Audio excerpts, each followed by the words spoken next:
నమస్తే, నేను Vamshi. Welcome to the point. రెండు దేశాల వాదాన్ని ఎప్పుడో వినిపించాము. ఇజ్రాయెల్ పాలస్తీనాకు సంబంధించి భారత వైఖరిని ఎప్పుడో మేము స్పష్టంగా చెప్పాం. ఇప్పుడు ప్రపంచ దేశాలన్నీ అదే మార్గం వైపు నడుస్తున్నాయి. మేము చెప్పిన మార్గం ఏదైతే ఉందో అది అనుసరిస్తే ఖచ్చితంగా ఇజ్రాయెల్ పాలస్తీనా మధ్య సమస్యను ఒక చక్కటి పరిష్కారం అనేది దొరుకుతుంది అని చెప్పి విదేశాంగ శాఖ మంత్రి జయశంకర్ కీలక వ్యాఖ్యలు చేశారు. ఆ వ్యాఖ్యల గురించి ఇప్పుడు ప్రపంచ దేశాలన్నీ కూడా పెద్ద ఎత్తున చర్చించుకుంటున్నాయి. అసలు ఏం మాట్లాడారు, ఎటువంటి సూచనలు జయశంకర్ చేశారు అనేది నేను మీకు ఈ వీడియోలో చెప్పే ప్రయత్నం చేస్తాను. ఇజ్రాయెల్ పాలస్తీనా సమస్య పరిష్కారానికి దశాబ్దాలుగా తాము రెండు దేశాల వాదాన్ని వినిపిస్తున్నామని, ఇప్పుడు చాలా దేశాలు మద్దతు పలుకుతున్నాయని, అంతేకాకుండా ఈ సమస్యను అత్యవసరంగా పరిష్కరించాల్సి ఉందని కూడా అభిప్రాయం వ్యక్తం చేశారు విదేశీ వ్యవహారాల శాఖ మంత్రి జయశంకర్.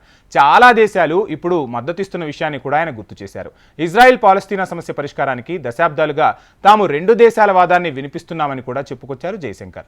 ఇప్పుడు చాలా దేశాలు అదే నిర్ణయాన్ని సమర్థిస్తున్నాయి. ఈ నిర్ణయం ఎప్పుడో తీసుకుంటే ఈపాటికి ఆ సమస్య పరిష్కారమయ్యేది అని కూడా చెప్పుకొచ్చారు జయశంకర్. అంతేకాకుండా ఈ సమస్యను ఎంత తొందరగా పరిష్కరించగలిగితే ప్రపంచంలో అంత తొందరగా శాంతి అనేది విరాజిల్లుతుందని కూడా చెప్పారు జయశంకర్. ఇక గత ఏడాది అక్టోబర్ 7 నాటి హమాస్ దాడి ఖచ్చితంగా ఉగ్ర చర్యనని కూడా పేర్కొన్నారు. అదే సమయంలో ఇజ్రాయెల్ మానవతా సాయంపై స్పందించాల్సి ఉందని కూడా చురకలంటించారు.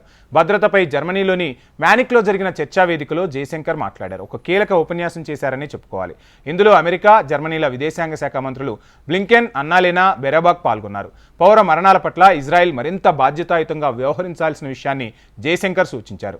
ఇజ్రాయెల్ పాలస్తీనా వివాదంలో భారత్కు భిన్న కోణాలున్నాయని, వాటిలో 4 అతి ముఖ్యమైనవని కూడా చెప్పుకొచ్చారు జయశంకర్. ఆ 4 అంశాలు ఏంటి అనేది నేను మీకు ఇప్పుడు చెప్పే ప్రయత్నం చేస్తాను. మొదటిది, అక్టోబర్ 7వ తేదీ నాటి హమాస్ దాడి ముమ్మాటికి ఉగ్రచర్య అని, అందులో ఎటువంటి అనుమానాలు లేవని, ఎట్టి పరిస్థితుల్లోనూ ఇటువంటి దాడులను భారత్ సహించదని చెప్పి తేల్చి చెప్పేశారు. ఇక రెండో అంశం, ప్రతిదాడుల సందర్భంగా పౌర మరణాల పట్ల ఇజ్రాయెల్ ఎంతో బాధ్యతతో వ్యవహరించాల్సి ఉంటుంది. మానవతా సాయం విషయంలోనూ అంతర్జాతీయ సూచనలను తప్పక పరిగణలోనికి తీసుకోవాల్సిన పరిస్థితి ఉంది అని చెప్పుకొచ్చారు. ఇక మూడో అంశం, బందీల విడుదల తప్పనిసరి. అటైనా ఇటైనా బందీలను ఖచ్చితంగా విడుదల చేయాలని చెప్పి కుండబద్దలు కొట్టినట్లు చెప్పేశారు జయశంకర్. ఇక 4వ విషయం వచ్చేసరికి మానవతా కారిడార్ ఏర్పాటు చేయడం. ఇది చాలా కీలకమైన విషయం అని కూడా చెప్తున్నారు. ప్రపంచ దేశాల మధ్య యుద్ధాలు తలెత్తినప్పుడు నాయకులు బాగానే ఉంటారు. ఇప్పుడు గాజానే మనం చూసుకుంటే ఆ హమాస్ ఉగ్రనేతలందరూ కూడా, అగ్రనేతలు ఎక్కడైతే ఉన్నారో ఆ అగ్రనేతలందరూ వారు మంచి మంచి ప్లేసెస్లో బయటి దేశాల్లో నివాసం పొందుతూ ఆదేశాలు ఇస్తూ ఇక్కడ దాడులకు పాల్పడ్డారు.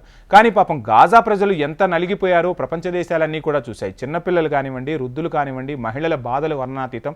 ఈరోజు కూడా అక్కడ తిండి దొరకని పరిస్థితులు కనపడుతున్నాయి.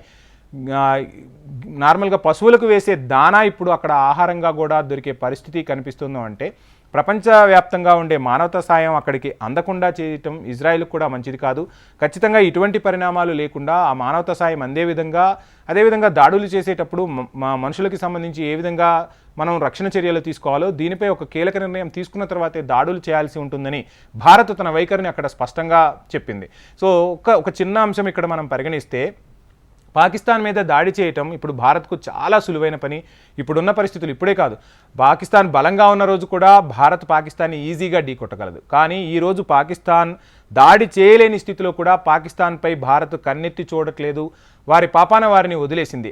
అంటే అక్కడి ప్రజల బాగోగుల గురించి మాట్లాడుతుంది తప్ప, అంటే భారత్ తన జోలికి వస్తేనే, ఆ జోలికి వచ్చిన తర్వాత కూడా పౌరులకు సంబంధించి ఎటువంటి ఇబ్బంది కలగకుండా ఆ శత్రు దేశంపై దాడి చేస్తుందే కానీ పౌరులను ఎక్కడా ఇబ్బంది పెట్టే చర్యలు భారత్ వైపు నుంచి ఉండవు. అన్ని దేశాలు కూడా ఈ విధానాన్ని పాటించాల్సిన అవసరం ఉందని జయశంకర్ అక్కడ నొక్కి చెప్పారు. దీనికి ప్రపంచ దేశాల నుంచి కూడా పెద్ద ఎత్తున మద్దతు లభించింది. అందుకే భారత్ అనేది విశ్వ గురువుగా ప్రపంచ దేశాలకు ఇప్పుడు కనిపిస్తుంది అనేది అక్కడి నుంచి వినిపించిన మాట. ఇక అది శాశ్వతంగా ఇట్లాంటి నిర్ణయాలు కొనసాగాలని కూడా చెప్పుకొచ్చారు. లేకుంటే సంక్షోభం మళ్ళీ తలెత్తే అవకాశాలు ఉంటుందని జయశంకర్ పేర్కొనడం విశేషం.